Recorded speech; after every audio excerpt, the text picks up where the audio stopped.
Hello my dear students, good morning and welcome back to our physics class. Okay, so in this class we are going to discuss a fresh lesson, that is a fresh chapter, the chapter gravitation, that is chapter 10 in your science books, our third chapter, right? Okay, so gravitation. So gravitation, you know what is gravitation? Gravitational forces that we have already studied in the chapters, or we have already we have studied these gravitational forces in the previous classes or the lower classes, right?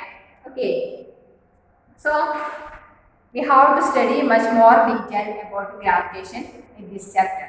Okay, so quickly go through your textbooks. Okay, in chapters 8, 9, we have learned about the motion of object and forces as the cause of motion. Okay, so in the first chapter we studied about motion, and then it comes in the next chapter the force of motion. That is, force makes something to move, like that things we have already studied, right? Okay, so we have learned that force is needed to change the speed of or the direction of the motion of an object. Okay, and we always observe that an object dropped from a height falls towards the earth. That are things you may or you will have experienced in your day-to-day life. Okay, so something is thrown upward, then after some time it will falls down, right? So how it falls down or how it comes down? That we know that all the planets go. Sorry, we always observe that an object dropped from a height falls towards the earth, and we know that all the planets go around the sun. So the solar system consisting of 8 planets, and they revolve around the sun, right? They are revolving in an elliptical path. Okay, so they all revolve around the sun, and our earth is also rotating by its own axis. Like all that things happen in the universe, right? So how they revolve around the sun? That is there any force between the sun and the planets, or the planets in between that planets itself? Is there any force between them? Okay, so we have to find all these things in this chapter. Okay, and the moon goes around the earth. Also, the moon is revolving around the earth, right? Okay, so Isaac Newton observes that the same forces is responsible for all these. That is, these forces called as gravitational force. So, gravitational force has an origin. That the story begins from Newton, right? Once upon a time, Newton sitting under a tree, that means an apple tree. Then what happens? You might have, or you would have heard about the Newton's, when apple fell on Newton's head. Then he thought about gravity, and he made the universal law of gravitation, like that. Like all that things you may, or you would have studied, or you would have heard from your elder ones, right?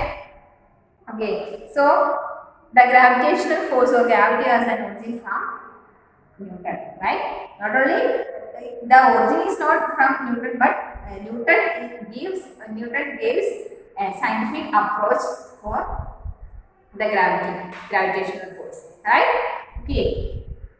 So in this chapter, we shall learn about the gravitation and the universal law of gravitation. Okay.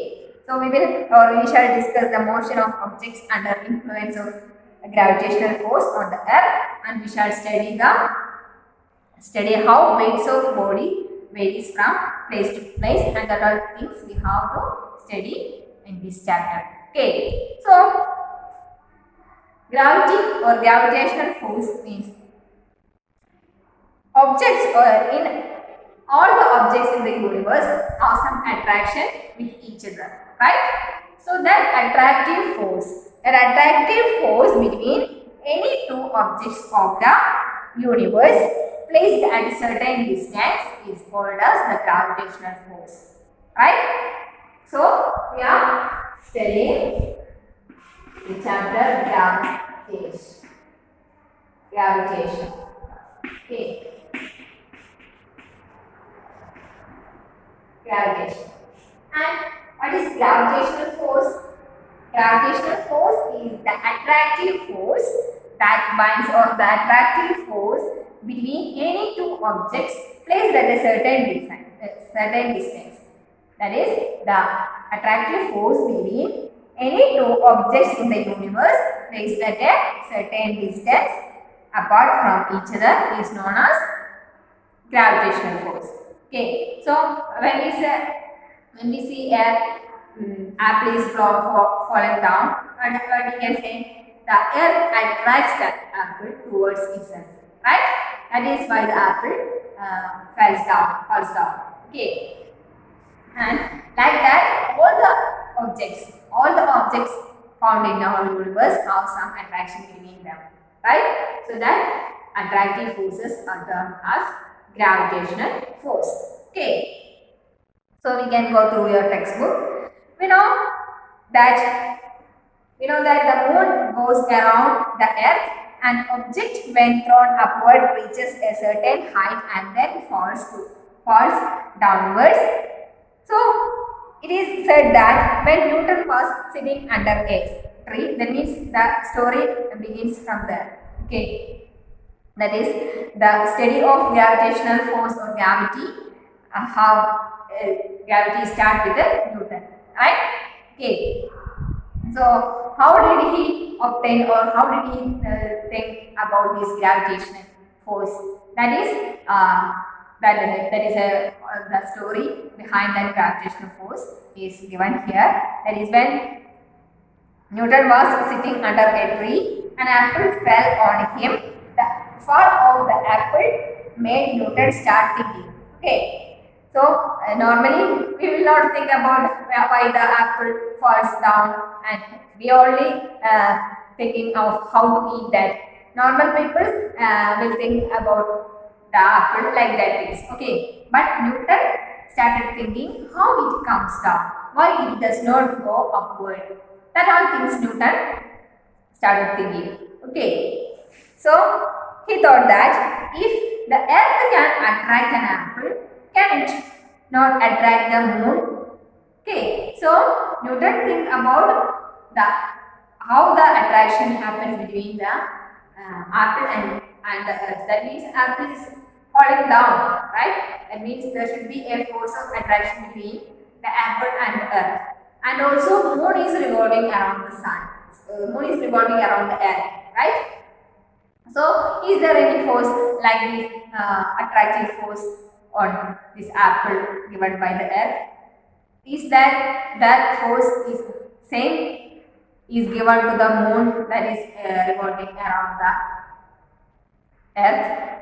Is that two forces are equal? He started thinking about that. Okay, so actually that forces are equal, but we didn't feel, or we don't ever see that the moon is falling towards us, or the moon is falling towards the earth. Why it is so? If the earth is attracting the moon, like the earth is attracting an apple or any object that falls down, that force or that attractive force is also given to this moon. But why this moon doesn't fall down? Or why don't we ever see the moon falling towards this earth? That are things we have to answer, right? Okay. So is the force the same in both cases? Both cases means the attraction between the earth and moon, and the attraction between the apple and the earth. Is that forces are same? He guessed that the same type of forces is responsible in both cases, and he argued that at each point of its orbit, the moon falls towards the earth instead of going off in a straight line, and so it must be attracted by the earth. But we do not really see the moon falling towards the earth. So why it is so? In each point of the orbital, it is be attracted towards the earth. If there is no attraction between the earth and moon, the moon will go in a straight line, right? But the moon is rotating around our earth. So there should be an attraction between this moon and earth. Okay, so how it happens? So here we have an activity. There is another term coming, that is centripetal force. Okay, so that we can discuss or we can identify by doing an activity 10.1. Okay, so take a piece of thread and tie a small stone at the end, hold the other end of the thread and whirl it around as shown in figure 10.1. So this activity you would have already done when we discuss our circular motion, right? Uniform circular motion, right? Okay, so another part of this, another important result is we have to obtain from this experiment is coming, right? So you just write that, not the motion of the stone. Okay, and release the thread. When you release the thread, what happens? What happens when we release the thread that is rotating like this? Okay, so the direction of the stone will move, the stone will go. The direction of the stone, what is the direction of the? It is tangential to that circular path, right? Okay, so again, note the direction of motion of the stone. And before the thread is released, the stone moves in a circular path with a certain speed. So before the stone is released, the thread is moving in a circular path with uniform speed. And it changes its direction at every point. At every point, it changes its direction. Okay, so the velocity, the change in direction involves change in velocity also. Velocity and changing acceleration. Okay. So the force that causes this acceleration and keeps the body moving along the circular path is acting towards the center. Right? Okay. So the force that causes this acceleration. So the moving stone, this stone moving in a circular path is changing its direction at every seconds, right? Every point it changes its direction, so the acceleration is also changing, right? Okay, so the force that causes this acceleration and keeps the body moving along the circular path is acting towards the center. Okay, this force is called the centripetal force. Okay, so this force is called the centripetal force. In the absence of this centripetal force, what happens? The stone fly off along a straight line that is tangential to the point. Okay, so the straight line will be a tangent to the circular path. Okay, so when it is the central point and the stone is now here and it is rotating and the next second it is here and then next second it is here and like that it will make a circular path, right? It will make a circular path. And when it is released from the center, what happens? It will move tangential to the circular path, right? If it is released from here, what happens? It will move like this, right? That is tangential, or it will move in a straight line that is tangent to the point.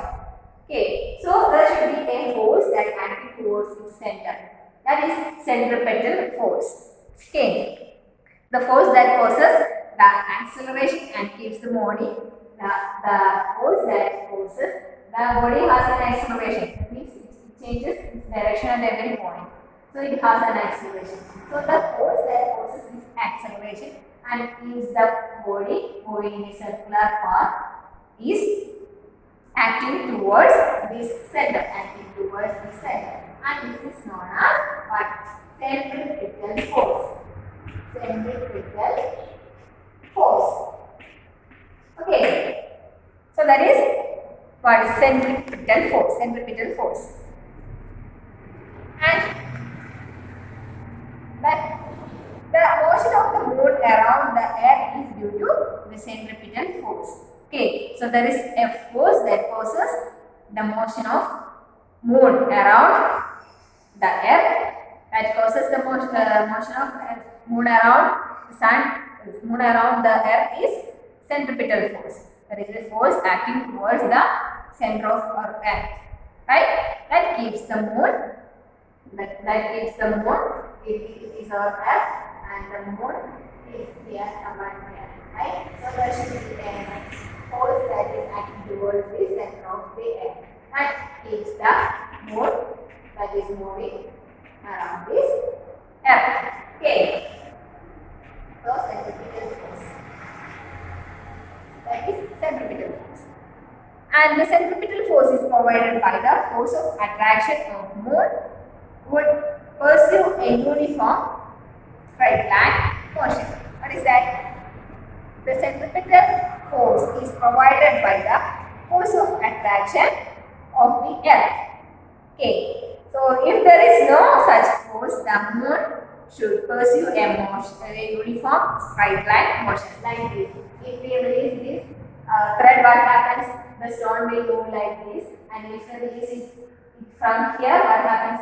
The stone will move like this. Like that, if there is no centripetal force, the centripetal force given by this F, what happens? The moon will move in straight line.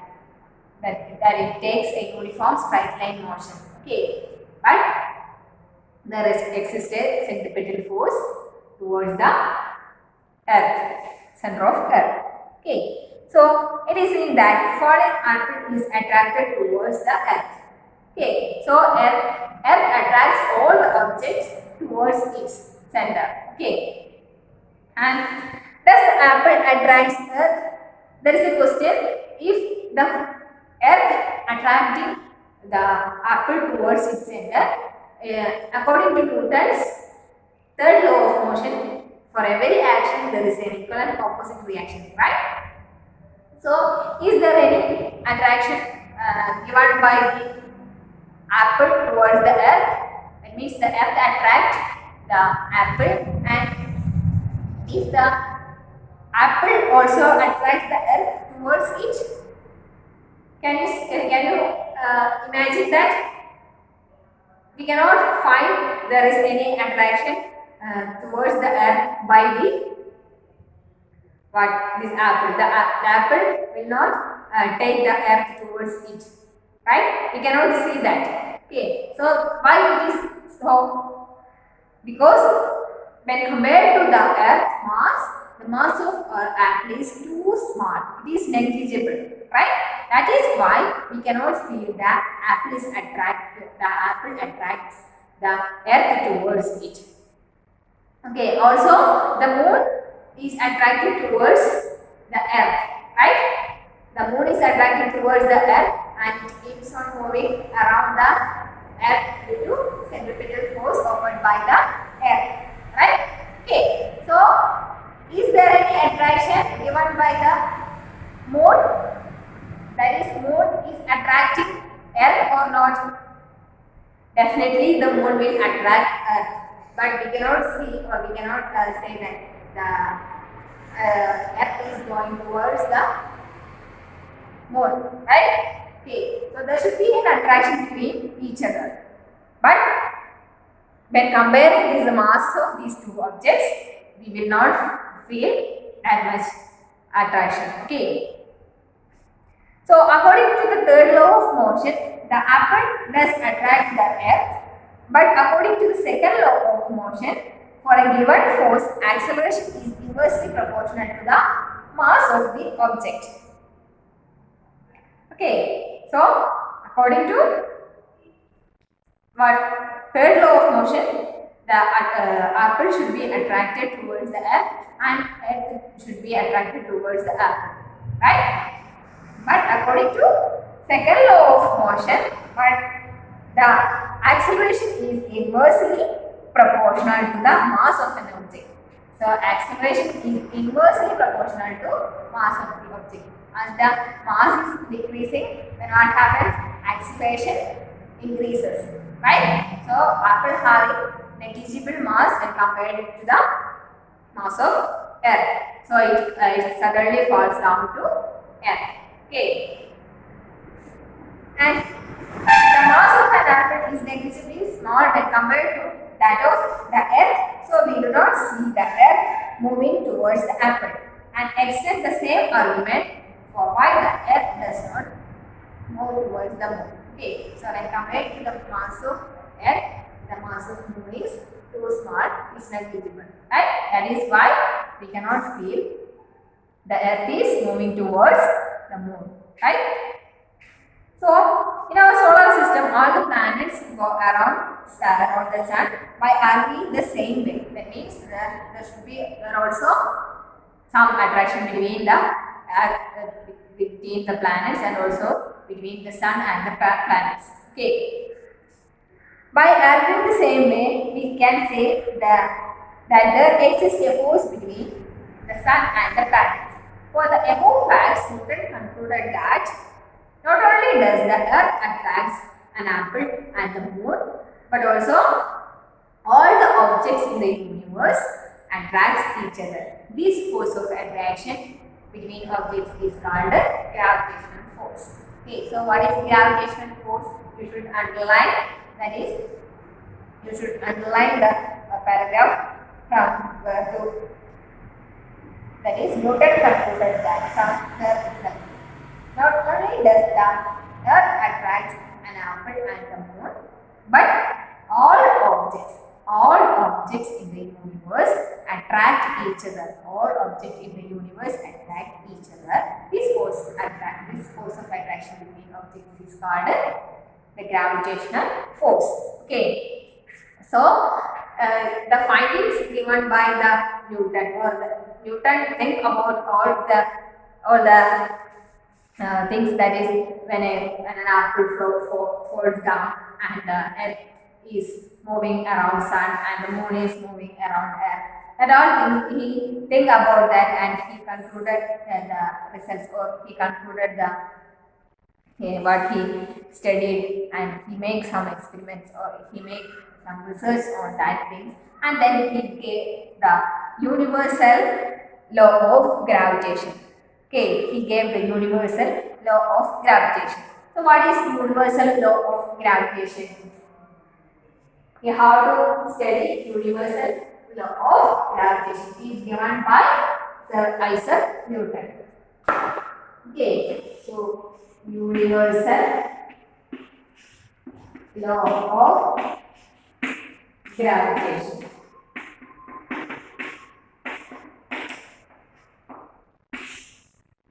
What it says? Every object in the universe attracts each other objects with a force which is proportional to the product of their masses and inversely proportional to the square of the distance between them. Okay, so what does the universal law of gravitation say? The objects, every objects, we can write here, every objects in the universe, every object in the universe attracts every other objects with a force. Every object in the universe attracts every other objects with a force. Every other object with a force which is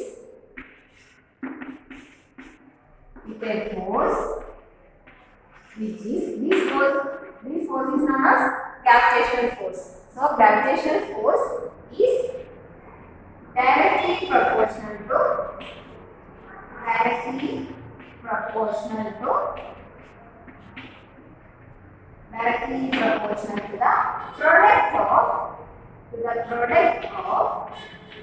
the product of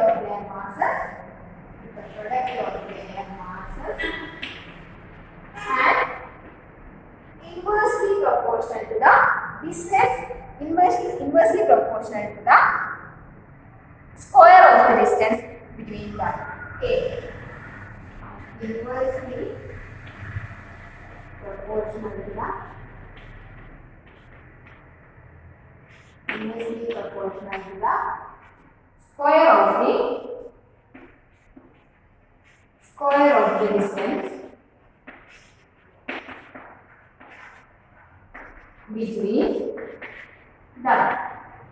Okay, so this is what universal law of gravitation. This is given by the Einstein theorem. Okay, so we can write it as in mathematical form. So let two objects having mass m and small m. Right? These are two objects found in our universe, and these are having a distance. These are placed at a distance of d. Okay.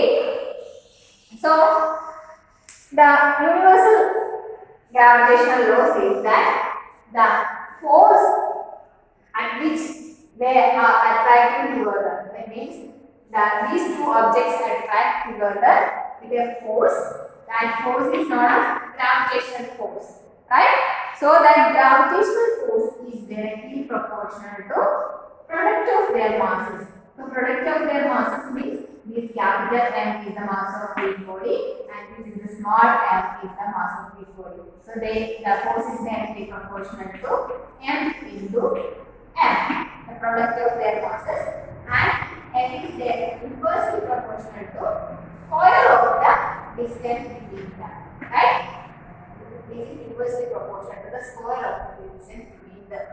So we can write, we can combine this. M is directly proportional to m divided by d square, right? And we can convert this proportionality sign by multiplying a constant. That constant has some importance and is denoted by the letter G. Universal gravitational constant G. Gravitational constant G. M by d square. Okay, so this is the universal gravitational law. This is the mathematical form of universal gravitational law. Okay, so the G is a constant of proportionality and is called the universal gravitational constant. Okay.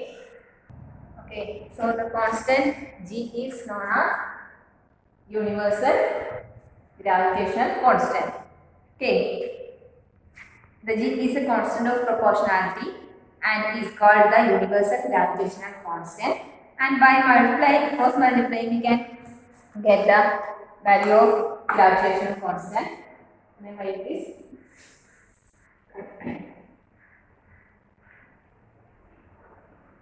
We have F equal to G into mm divided by d square. Okay, F is equal to G into mm divided by d square. And from here we can get the value of universal gravitational constant. How we can get this? By cross multiplying this m into d square, and this m into m can be taken here, that is divided by m into m is equal to g, right?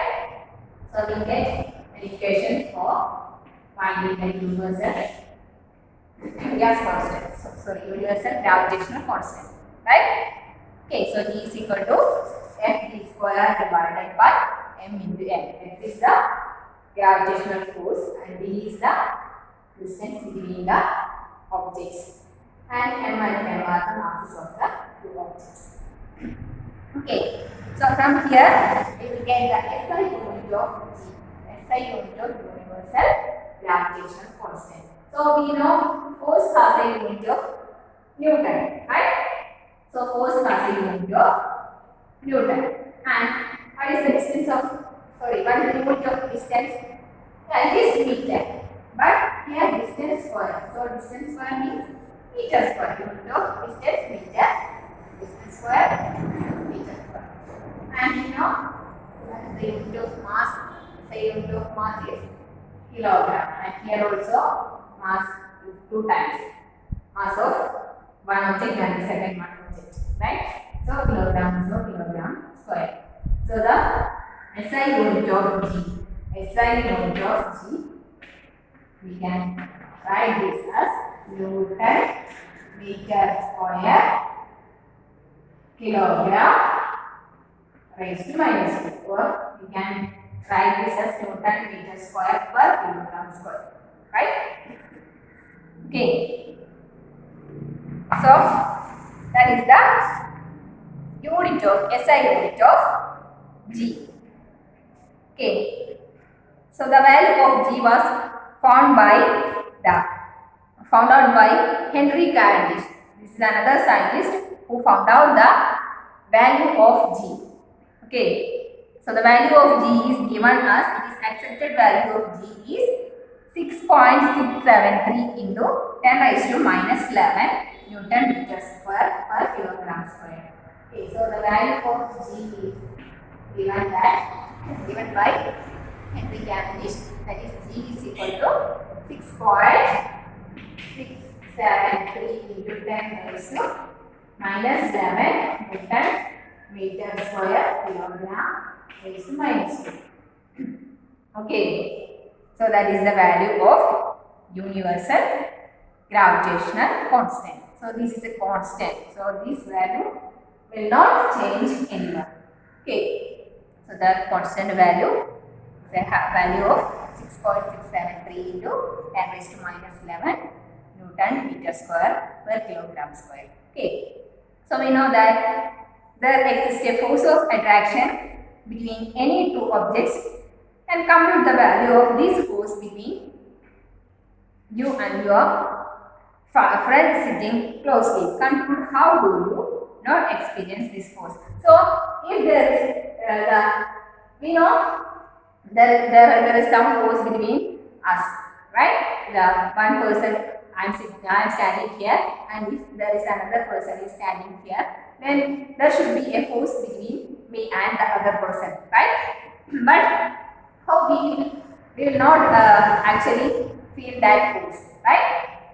How we cannot feel that force, or how we didn't feel that force? That means the distance, the force, gravitational force F is equal to G amount by D square. So the distance is too small, right? If the distance is too small, then we will not feel that. If the distance is too small, we will avoid that. that the distance is in the denominator, right? So we will not feel that much force. Okay. So the law is universal in the sense that it is applicable to all bodies that are found in our universe. Okay. So whether the bodies are bigger or smaller, or whether they are celsius or terrestrial bodies other bodies universal law means that objects in this universe are under this gravitational force, right? Okay, all of them experience this gravitational force, but distance we will not feel that force. Okay, and saying that force is inversely proportional to the square of the distance. For example, that if D gets bigger, the factor of 6F become 1 by 36 times smaller. Okay, so this inversely proportional means one increases, another decreases. If the force increases, then the distance decreases, right? Okay. So that is how the force and distance connected with each other. Okay. Okay, so the value of G is found to be 6.67 into 10 raised to minus 11 Newton meter square per kilogram square. Okay, so the law is universal in the sense that is applicable to all the bodies, all the objects, whether it is terrestrial or whether the bodies are celestial or whether it is big or small. No matter if it is whether it is big or small, all the objects will experience the force of gravity, right? Okay, so saying that force is inversely proportional to the square of the distance. For example, if the d, that means the distance gets bigger by a factor 6. If the distance bigger by a factor 6 means how many times the force will reduce, or that d get bigger by a factor 6, the force become 1 by 36 times smaller, right? That means square of that 6. 6 square means 36. So 1 by 36 times smaller the force. That means if distance increases, then force decreases. Right? Inversely proportional means one increases, another decreases. But this not only the inversion or not only the inversely proportional, but it is inversely proportional. The gravitational force is inversely proportional to the square of the distance. Okay, so that the difference will be too large. Okay, so the difference will be too large. Okay, so here you have an example 10.1. The mass of the earth is 6 into 10 raised to 24 kilogram, and that the mass of the moon is 7.4 into 10 raised to 22 kilogram. If the distance between the earth and the moon is 3 into 10 raised to 8, 3.84 into 10 raised to 5 kilometer, calculate the force exerted by the earth on moon. Take G is equal to 6.7 into 10 raised to minus 11 Newton meter per Newton meter square per kilogram square. Okay, so here you have an example that we have to run by the help of the universal gravitational law equation. Okay, so here it is given that the mass of earth we can take this as mass of earth, or capital F we can take mass of earth, that is 6 into 10 raised to 24 kilogram. Okay, and the mass of moon we can take it as small letter m, right? Small letter m, that is 7.4 into 10 raised to 22 kilogram. 22 kilogram. Okay, and if the distance between them is 3.84 into 10 raised to 5 kilogram, so D is given as 3.84 into 10 raised to 3.84 into 10 raised to 5 kilometer. Okay, and we have to find, or we have to calculate the force, gravitational force, and G is also given that 6.7 into 10 raised to minus 11 Newton meter square kilogram raised to minus 2. Okay, so mass of earth is given and mass of moon is also given. D is given in kilometers. So you should convert that kilometers into meters. So how we can convert this kilometers into meters? This is equal to 3.84 into 10 raised to 5 into 1000 kilometers, or 1000 meters are 1 kilometer, right? Okay, so 1000. Okay, so this much of meter.